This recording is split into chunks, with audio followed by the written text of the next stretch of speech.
Hi parents and students, my name is Aaron. I am going to be helping you with a few more tips on preparing for your theatre performance. Still having a little bit of trouble with your lines? That's okay. All you need to do is test yourself.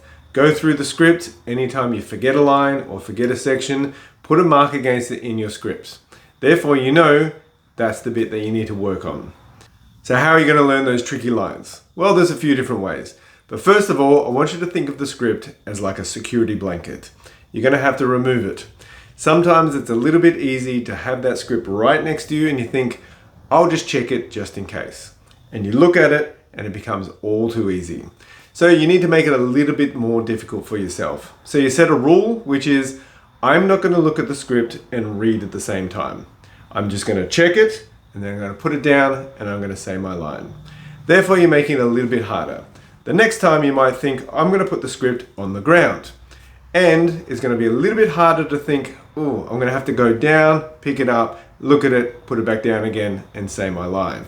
So each time you're making it more and more difficult and you're forcing yourself to think of what the next line is. Then you can take the script and you can put it across the room. And then you can put it outside the room. And then you can put it outside the house. And then you can give it to the neighbor. You can go on and on and on.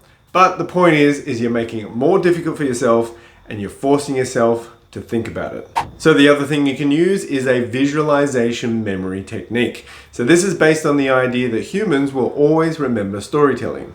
So say for example, I'm trying to remember the line, I'm at a barbecue with my mate Dave and it's his birthday. So I just trying to put those into images. So the first image I'm going to use is myself sitting on top of a barbecue, just because that's a funny image and I'll always remember something funny. So my next image might be helping Dave onto the barbecue. So I'm going to picture a real person in my life called Dave so that I'll connect the image with the name Dave. Then the third image I'm going to use is a birthday cake that I'm going to give to him so I remember it's his birthday. So I put those three images together and it's going to help me as a reference to try to remember what my dialogue is. So you may not remember at the time, but if you think of the images, it will help you remember your dialogue. There's a couple of other things you can try if you wanted to. You can try and write your lines out like you're in trouble in school. Some people like this because it helps them slow the dialogue down and actually soak into their memory. The other thing is trying to sing your lines. You might want to rap them or you might want to sing it like an opera. If you can do these things, sometimes it just helps you to bring that dialogue into your memory. So there's a couple of other things that I would highly recommend. One of them being keywords. You need to find the keywords in your sentence and in your dialogue. So that is finding words that you feel that the audience must hear in order to follow the story and understand it clearly. So if you have a sentence, you need to ask yourself, what is this sentence really about? And then finding the words that you feel are the most important. Now there's certainly different ways that you could emphasize those words. You could say them slower, you could say them faster, as long as those words stand out from the rest of the sentence. Now, this is going to help greatly with your rhythm in the piece. So you can use those keywords in order to try and memorize your lines. All you need to do is get a separate piece of paper, write out all the keywords, and then use that to try and see if you can remember all the dialogue just by looking at the keywords. And my last suggestion is get another separate piece of paper and write down the first letter of every single word. Then all you need to do to try and memorize your lines is look at those first letters and see if you can figure out all of your dialogue. Okay, so now we're on to practicing lines. Now, because it is theatre, I need you to get into the practice of voice projection. So in class with all my students, what I always suggest is the different levels. Level 1 is a whisper, like this, that nobody can hear. So you don't want to do that level, right? If you're ever doing a level 1 voice, you are doing it wrong. Level 5 voice is talking at this level. So I'm talking to some individual person and I don't particularly want everybody else to hear. That's a normal voice, right? So on stage, that feels normal for you to speak like that. Unfortunately for the audience, it sounds like it's at a distance and they feel like they're not involved in your performance. So level 10 is screaming really, really loud. Now that you can only do maybe once or twice in the performance, maybe if you're really angry or if you need to yell across the room for some reason. But other than that, you can't do it all the time because the audience doesn't like to be yelled at. So it's somewhere in between. We're looking at about a level 8 voice. So level 8 voice should feel like loud talking. You may naturally find yourself slowing down a little bit, but you need to visualize your voice going all the way to the back of the theater. The people sitting in the back row need to feel like they've got good seats and they can hear and see everything well. So the other thing you want to do is practice vocal variety when learning your lines. So this comes in the form of pitch, pace, and volume. So in this case, if you're doing pitch, you might want to go higher in pitch. So somebody might speak in a higher tone like this, and they might go an upward inflection. This is perhaps somebody who might be lower status or slightly unsure of themselves. They don't really know what they're talking about. That could be a character that you're playing. Or it could be somebody who goes down in pitch. So somebody who goes down in pitch sounds like they're saying facts, sounds like they know what they're talking about. It could be a politician, it could be a police officer, or somebody who's just really, really sure of themselves. So you can change those either way you want in the way that you say the lines.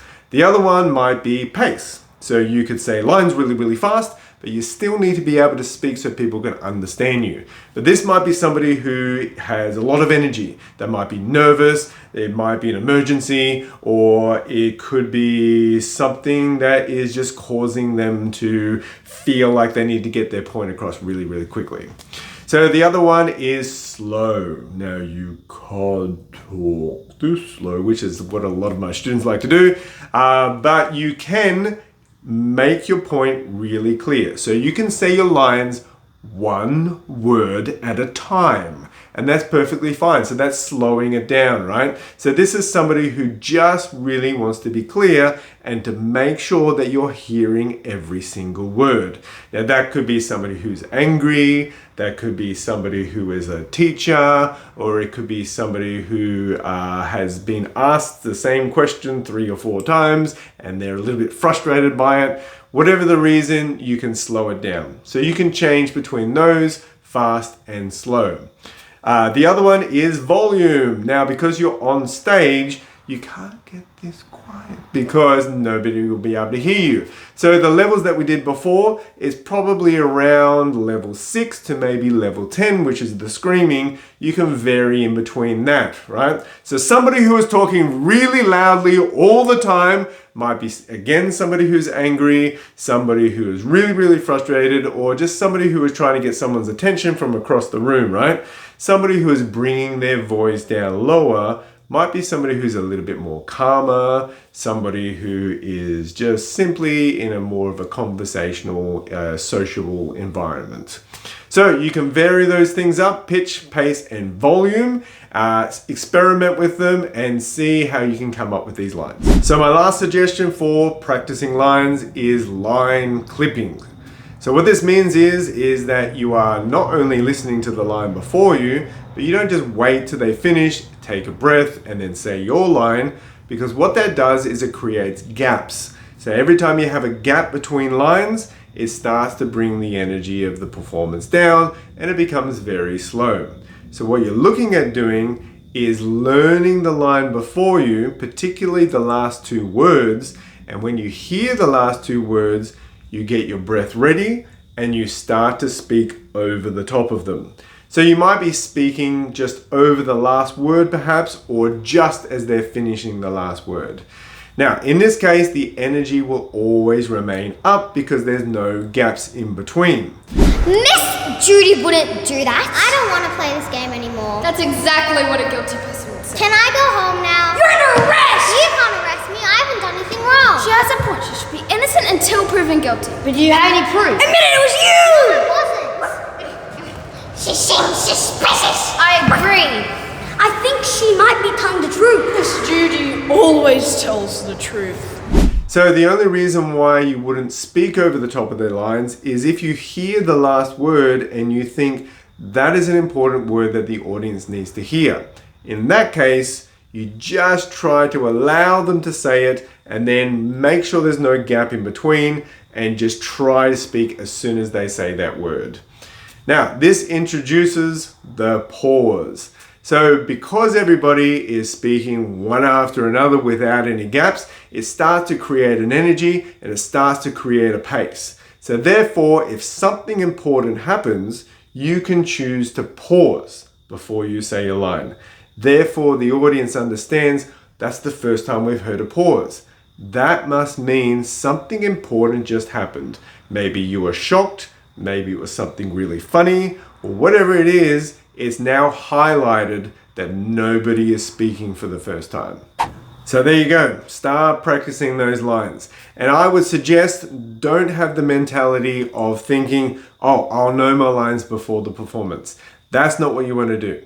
You want to have your lines as soon as possible because there's going to be so much that you need to do and it's going to be so much easier after you learn your lines. There's going to be trying to get the right rhythm, knowing where your movement's going to be on stage, helping each other, getting a good pace. All of those things you need to get done after you've learnt your lines and start working together as a group. I have one last tip for you, and that is if you've been practicing and you're getting closer to the performance, you may have nerves kick in, and that's perfectly fine. In fact, it's totally normal. Actually, it's a good thing. So if you have nerves, it means that you want to do well. It means you want the performance to do well and you want all your classmates to do well. That's perfectly fine. You can perform on stage with nerves. What you don't want to have is nerves affecting tension or creating tension on stage and low energy. So that means you need to focus on relaxation and high energy. So we do in class exercises which is all about making sure you're still breathing and waking your body up. So it's all about shaking it out, it's waking your arms up, waking your face up, making sure you relax. You can let it out with a sigh. If you focus on relaxation and high energy, the nerves will be there and that's perfectly fine. You're going to give a good performance and you're going to do well.